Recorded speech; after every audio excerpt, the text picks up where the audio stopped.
ಸೋನು ಶ್ರೀನಿವಾಸ್ ಗೌಡ ಜೈಲು ಪಾಲು. ಸೋನು ಗೌಡಗೆ 14 ದಿನ ನ್ಯಾಯಾಂಗ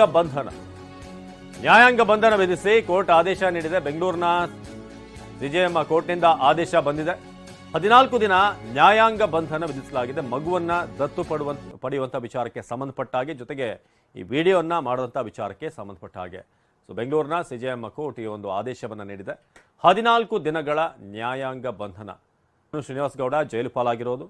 ಇದೀಗ ಸೋನು ಶ್ರೀನಿವಾಸ್ ಗೌಡ ಮಗುವನ್ನ ದತ್ತು ಪಡೆದಿದ್ದು, ಜೊತೆಗೆ ಈ ವಿಡಿಯೋಗಳಲ್ಲಿ ಮಗುವನ್ನ ಬಳಸಿದಂಥ ವಿಚಾರ, ಮತ್ತೆ ಅವರ ತಂದೆ ತಾಯಿ, ಮಗುವಿನ ತಂದೆ ತಾಯಿ ಯಾವುದೇ ಹಣ ನಮಗೆ ಕೊಟ್ಟಿಲ್ಲ, ಜೊತೆಗೆ ನಾವು ದತ್ತು ಕೊಡುವಂಥ ಪರಿಸ್ಥಿತಿ ನಮಗೆ ಬಂದಿಲ್ಲ, ಮಗುವನ್ನ ಬೇರೆಯವರಿಗೆ ಕೊಡುವಂಥ ಪರಿಸ್ಥಿತಿ ಅಂತ ಓಪನ್ ಆಗಿ ಸ್ಟೇಟ್ಮೆಂಟ್ ಅನ್ನು ಕೂಡ ಕೊಟ್ಟಿದ್ರು. ಅದಾದ ನಂತರ ಇದು ದೊಡ್ಡ ಸದ್ದಾಯಿತು, ಕೇಸ್ ಕೂಡ ದಾಖಲಾಯಿತು, ವಿಚಾರಣೆ ಕೂಡ ನಡೆಸಲಾಗಿದೆ. ಸದ್ಯಕ್ಕೆ ಸೋನು ಗೌಡಗೆ 14 ದಿನ ನ್ಯಾಯಾಂಗ ಬಂಧನ ವಿಧಿಸಲಾಗಿದೆ. ಸೋನು ಶ್ರೀನಿವಾಸ್ ಗೌಡ ಜೈಲು ಪಾಲು. ಸೋನು ಗೌಡಗೆ 14 ದಿನ ನ್ಯಾಯಾಂಗ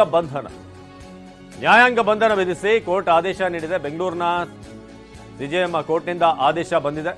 14 ದಿನ ನ್ಯಾಯಾಂಗ ಬಂಧನ ವಿಧಿಸಲಾಗಿದೆ. ಮಗುವನ್ನ ದತ್ತು ಪಡೆಯುವಂತ ವಿಚಾರಕ್ಕೆ ಸಂಬಂಧಪಟ್ಟ ಹಾಗೆ, ಜೊತೆಗೆ ಈ ವಿಡಿಯೋನ್ನ ಮಾಡುವಂತ ವಿಚಾರಕ್ಕೆ ಸಂಬಂಧಪಟ್ಟ ಹಾಗೆ ಬೆಂಗಳೂರಿನ ಸಿಜೆಎಂ ಕೋರ್ಟ್ ಈ ಒಂದು ಆದೇಶವನ್ನು ನೀಡಿದೆ. 14 ದಿನಗಳ ನ್ಯಾಯಾಂಗ ಬಂಧನ. ಸೋನು ಶ್ರೀನಿವಾಸ್ ಗೌಡ ಜೈಲು ಪಾಲಾಗಿರೋದು.